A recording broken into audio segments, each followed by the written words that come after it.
Welcome to another episode of the Fresh CrEd. Today, we're shining the spotlight on two incredible young women, Kinlyn Hinson, the South Carolina watermelon queen, and Tori Hobbs, the Gulf Coast watermelon queen. In this episode, we'll explore their unique journeys, their passion for promoting fresh produce, and their efforts to support local farmers and advocate for the future of agriculture.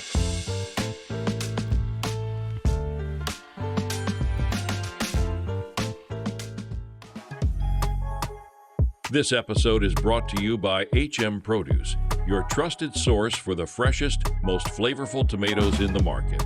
At HM Produce LLC, we are proud to deliver premium quality Roma tomatoes grown in Mexico's most fertile regions.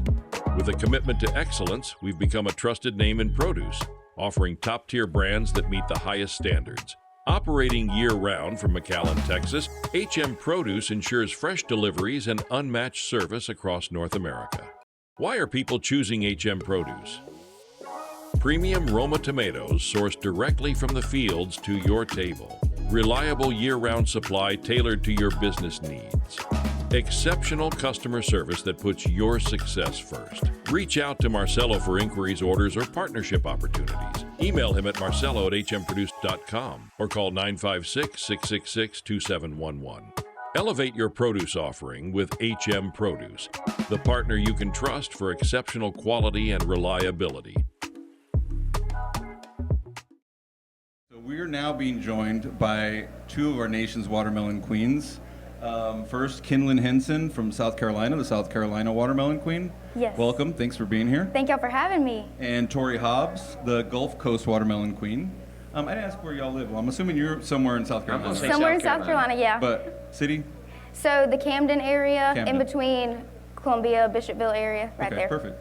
And you, Tori? I'm from Dothan, Alabama. Okay, great. They're actually going to be in Texas in a couple weeks. Oh yeah? Oh, What are yeah. y'all doing in Texas? I will be participating in the Texas Convention in McAllen, Texas, and then we will compete for the National Watermelon Association's Queen Competition in Austin, Texas Austin, in yes. February. So you got the crowns, you got the big ribbons. How does one pursue a career as queen of watermelons? One of the easiest ways to be the queen is to go do the scholarship competition. I know in South Carolina, ours is more beauty pageant style, but most of when you're crowned is based off of your speaking ability. So we do an interview, a speech on stage, and then of course there's the part where you get to wear those pretty dresses that mom and dad pay a lot of money for. Yeah. So they want to see you out there and they want to see you win. But it's mostly based off of that speaking ability, just because we get to go around and we get to promote the best fruit ever that leaves a smile behind every time. We get to promote watermelon all year long at events like this and other places. Yeah. That's a good tagline. Leaving that smile behind every time. Every time. All right. So Yeah. same for you. Yes, I sir. mean,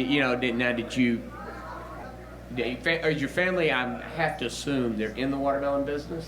We don't do watermelons, like that's not our full-time thing, but we do farm a good bit of produce and different things, but our main thing is corn. Right. I'm a 6th-generation row crop farmer from Camden area. How about you? Farm? You grew up in a farm family? So I did not grow up in the farming industry. My dad has cattle, but not necessarily like row crop farming. But our convention is open up to anyone, primarily like college age students getting ready to go to college, because it is a scholarship-based opportunity. It is a job too. So yeah, I did not grow up really in the watermelon farming industry, but I do have a passion for ag. I love watermelon, so of course I would gladly represent and talk about it. I mean, That's awesome. sells itself easily too. So I'm curious to know what you would say in your lives prepared you up until now for public speaking, like to be proficient to the level that you are. I think past beauty pageants has definitely had a big impact for both of us. But I did FFA, so Future Farmers of America, the national competition. I competed in that, as well as I served as a South Carolina state officer for a whole year. So that kind of helped my speaking ability, but also just my parents putting me out there and saying, look, you're gonna have to order your own food, not my problem. You need to get out there and just make sure that you're able to speak to other people, because now a lot of people are just through the phone, through the computer, but just talking face to face, you can't ever go wrong with that. It's important. Yeah. It is important, being able to communicate and not shine. It's a life skill. It is. I mean, you're in the ag business. Are you going to continue that in the family biz? Is that Yes, what your sir. plan is? So the plan is to finish up my master's at Clemson in agronomy, And then I want to go back home to farm, make it more agritourism, because right now it's just plain farming, and then we sell whatever we need to, farm shows, trade shows, things like that. But maybe more agritourism, open it up to people come to the farm, you stay for a while, bed and breakfast type deal. Put them to work. Oh yeah, definitely. If you can't work, I mean, what's good at coming? But anyway, I'd love to run for Commissioner of Agriculture, so if you have any South Carolina fans, tell them that in a couple of years, be on the lookout for my name on that ballot, because I want to be the commissioner. Those are lofty goals. I like that. I like that. Tori, what's the future hold for you? So I What would am you like to do? majoring in elementary education.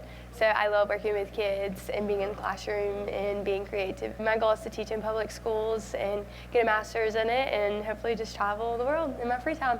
That's awesome. Yeah, I've also had a passion for like farming and ag. So since being the watermelon queen and open up those opportunities, I've now have this desire to have a farm store. So perfect summer job as a teacher. The summers are open. So hopefully I can one day own a farm store in the summer and teach during the school year. Very nice, very We nice. talk a lot about consumption and increasing consumption and the health benefits of what we sell and practicing what we preach and walking the talk, all that stuff. So in the line of education, we've talked a lot about like how do we increase consumption. Yeah. And it keeps coming back to education, right? Right. So I actually met someone here at the show that came up to me, and we were talking about watermelon and fresh produce because she is over their like school systems nutrition, and so she was just asking me some questions about kind of like what I do. But it's cool to see that nutritionists from school systems are here, like wanting to build connections and get fresh produce in their schools. Like, Well, there's definitely some high performing districts, but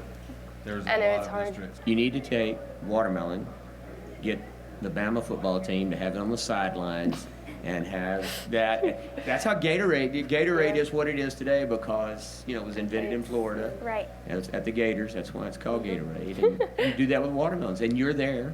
Yeah. And you're. Yes, that's what I do. So in South Carolina, we actually do have the opportunity to go to all of our college football teams in South Carolina. So some of the big ones, Clemson, Carolina, Furman, places like that. And we actually do give out watermelon to the football teams, but most of the times for the kindergartners, when we go to see them in the elementary schools, it's the little triangle pieces. Right. But for the large football players, it's a half of a watermelon. They devour it and then come back for more. So we'll use a bin of watermelons for a football team. Oh, I bet. Yeah. I'm sure they do go through it. What kind of message? What are you guys out delivering here today at IFBA and going forward while you're serving as the queen? What's the message? And I'll let you start off.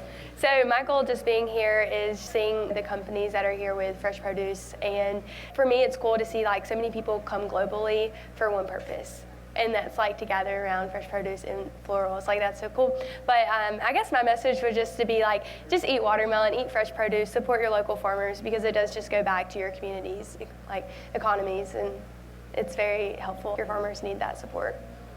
Basically the same thing. You just want to eat watermelon that is nutritious for you. You want to support your local farmers, but you also want to make sure that not only you're supporting them by buying their product, but you're supporting them by getting out there and advocating for them. There's a lot of people that don't know what a letter to a congressman can do. Yeah. So the Farm Bill, we're working on that, still working on it. That's one thing Always that working on we it. hear all the time. That's why we went to Washington. Yeah. I mean, the So Farm y'all Bill. have done the DC trip? Yes, Yeah, we did. were just there a few months Yeah. ago advocating Yeah. for the Farm Bill. The IFPA trip? The IFPA trip. Yeah, yeah. Okay, great. So I have to imagine, do you guys think there'd be this many booths and people? And I mean, with being out there in the industry, just there's so many people in it, there's so many people, but really if you think about it, you hear it all the time, 2% of the population is involved in agriculture.